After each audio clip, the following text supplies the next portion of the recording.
నమస్కారం. భారతీయ మార్కెట్లపై మన లోతైన విశ్లేషణకు స్వాగతం. నమస్కారం. గత వారం చూస్తే గనక మార్కెట్లు తీవ్ర ఒడిదుడుకులకు లోనయ్యాయి. సూచీలన్నీ బాగా పడిపోయాయి కదా.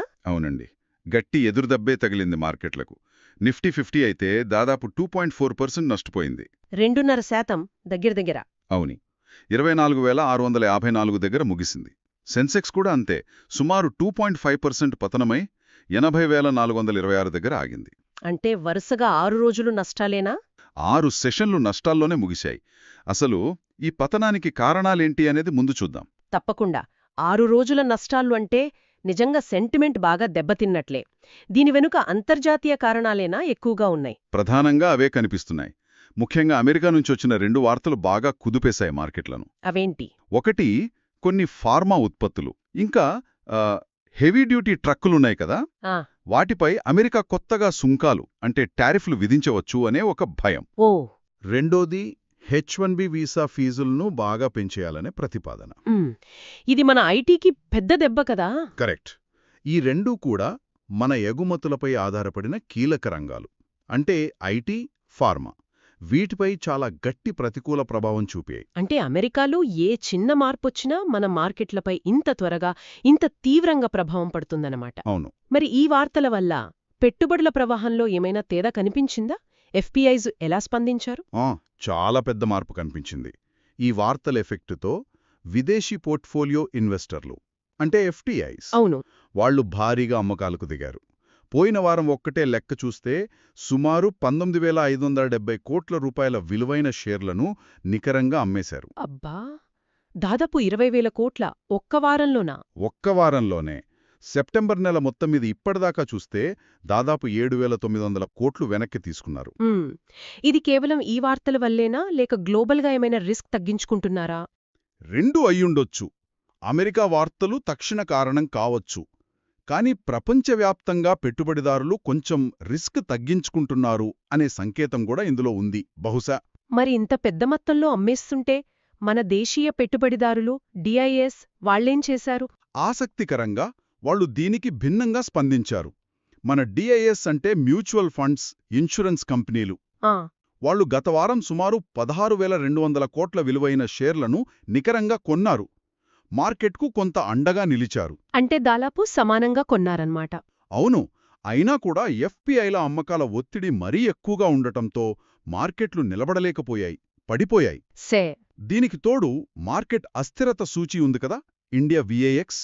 అవును, వాలటైలిటీ ఇండెక్స్. దాన్నే మార్కెట్లో భయం లేదా అనిశ్చితికి కొలమానంగా చూస్తారు.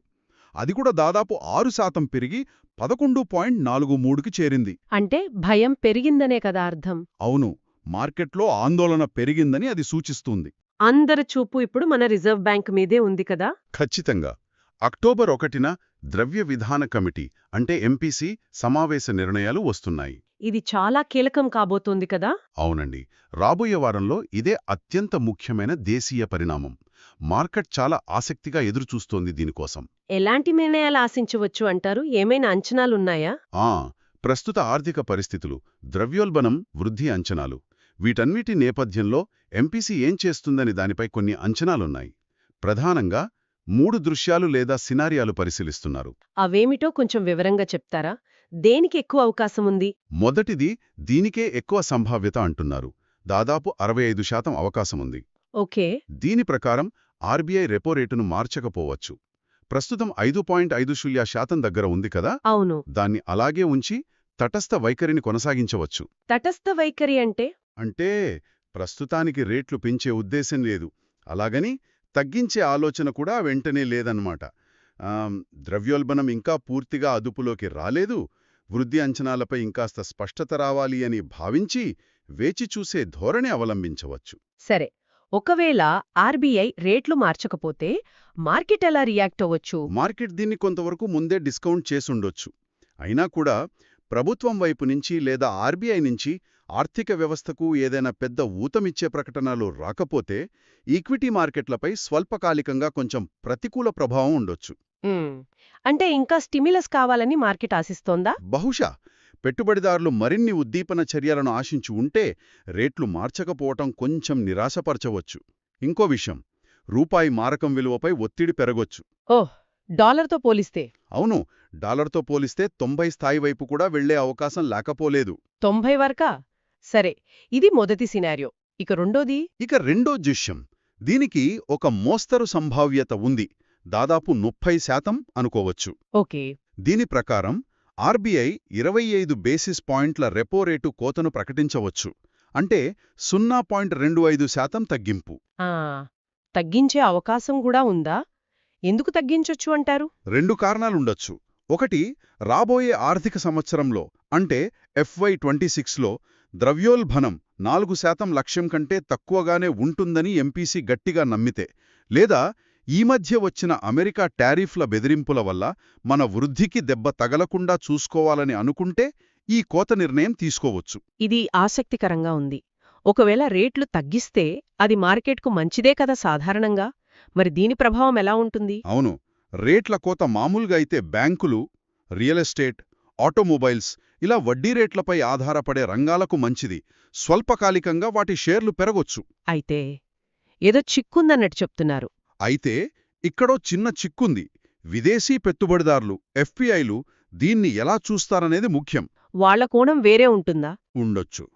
ఒకవేళ వాళ్లు దీన్ని భారత ఆర్థిక వ్యవస్థ బలహీనతకు సంకేతంగా భావించారనుకోండి, లేదా ప్రపంచవ్యాప్తంగా రిస్క్ తగ్గించుకునే మూడ్లో భాగంగా ఇంకా అమ్మకాలు పెంచారనుకోండి, అప్పుడు రూపాయి ఇంకా బలహీనపడచ్చు. అంటే రేట్ల కోత వల్ల వచ్చే లాభం కాస్త ఎఫ్పిఐల అమ్మకాల వల్ల వచ్చే నష్టంతో పోయే ప్రమాదం కూడా ఉంది. అంటే రేట్లు తగ్గినా కూడా గ్యారెంటీ లేదన్నమాట. సరే, ఇది రెండోది. ఇక మూడో సినారియో. దీనికి అవకాశం చాలా చాలా తక్కువ. బహుశా 5% అంతే. ఓ, చాలా తక్కువ. అవును. అదేంటంటే ఆర్బీఐ ఊహించని విధంగా కఠిన వైఖరిని సూచించడం. అంటే రేట్లు పెంచుతారని చెప్పడమా? లేదా పెంచే సూచనలివ్వడం. భవిష్యత్తులో ద్రవ్యోల్బణం పెరుగుతుందని గాని, ఆర్థిక స్థిరత్వానికి ఏమైనా ముప్పు ఉందని గాని భావిస్తూ హాకిష్గా మాట్లాడటం. ఒకవేళ అలా జరిగితే? అమ్మో, అది జరిగితే ఈక్విటీ మార్కెట్లకు, రిస్క్ ఆస్తులకు చాలా ప్రతికూలం. షేర్లు బాగా పడిపోవచ్చు. కానీ రూపాయి మాత్రం కొంచెం స్థిరపడొచ్చు, లేదా స్వల్పంగా పెరగొచ్చు కూడా. కానీ ఇది జరిగే అవకాశం దాదాపు లేదు అంటున్నారు? అవును. ప్రస్తుత ద్రవ్యోల్బణ వృద్ధి గణాంకాలు చూస్తుంటే ఈ మూడో దృశ్యం చాలా అసంభవమనిపిస్తోంది. ఓకే, అంటే ఎక్కువ శాతం మంది రేట్లు అలాగే ఉంటాయని, లేదా మహా అయితే ఓ 0.5% తగ్గొచ్చని అంచనా వేస్తున్నారన్నమాట. అవును, అదే ప్రధాన అంచనా. అయితే ఈ ఆర్బీఐ నిర్ణయంతో పాటు మనమిందాక మాట్లాడుకున్న అమెరికా వాణిజ్య విధానాలు, ఎఫ్పిఐల ప్రవాహాలు, ఇవి కూడా మార్కెట్ను ప్రభావితం చేస్తూనే ఉంటాయి కదా? ఖచ్చితంగా ఉంటాయి. అవి కూడా అంతే కీలకం. ఆర్బీఐ నిర్ణయం మన దేశీయ అంశమైతే, ఇవి అంతర్జాతీయ అంశాలు. మరి వాటి విషయంలో రాబోయే వారానికి అంచనాలేంటి? టారిఫ్ల గొడవ పెరుగుతుందా? అమెరికా టారిఫ్లు లేదా ఈ వాణిజ్య ఉద్రిక్తతలు ఇంకాస్త ముదరడానికి సుమారు 40% అవకాశముందని విశ్లేషకులు అంచనా వేస్తున్నారు. 40%? అంటే బాగానే ఉంది అవకాశం. అవును.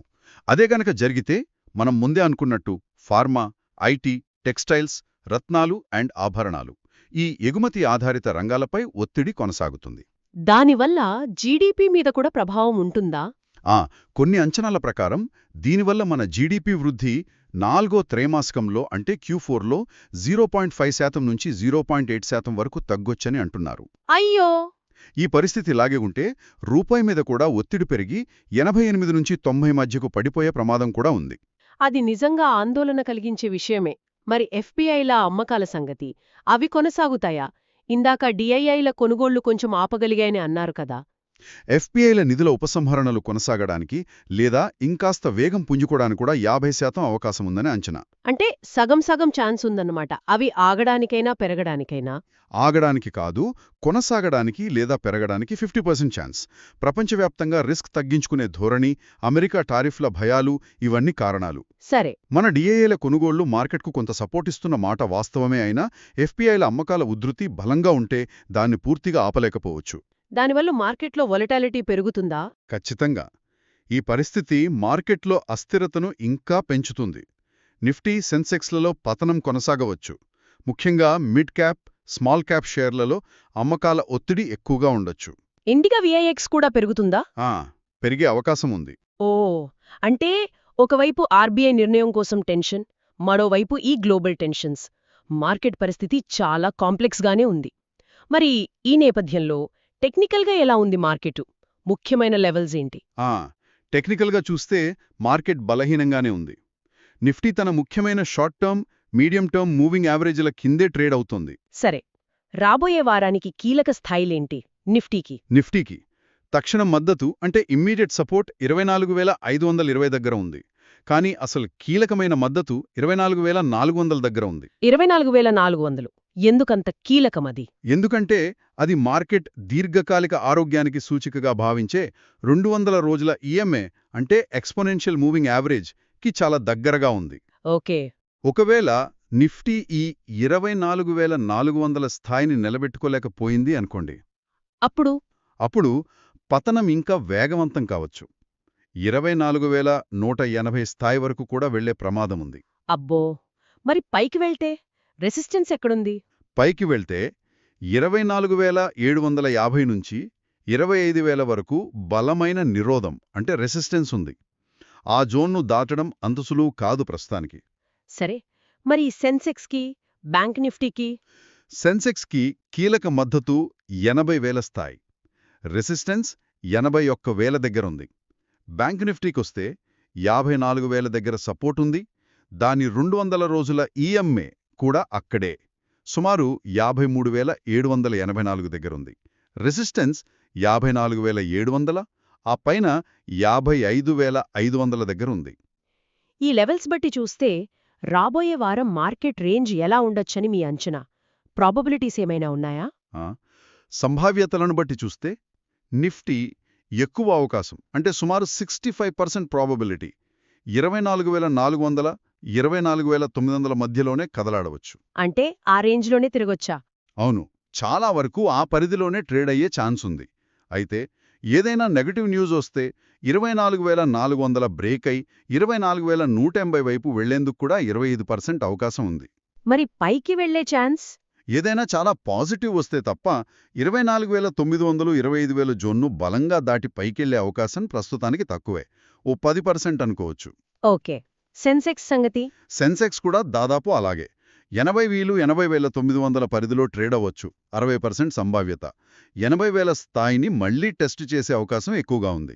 ఆ 80,000 నిలబడుతుందా లేదా అన్నది చూడాలి. అవును, ఒకవేళ బేరిష్ సెంటిమెంట్ కంటిన్యూ అయితే 79,900, 79,300 వైపు పడిపోయేందుకు కూడా 30% అవకాశం ఉంది. పైకి 81,000 రెసిస్టెన్స్ను టెస్ట్ చేసే అవకాశం కేవలం 10%.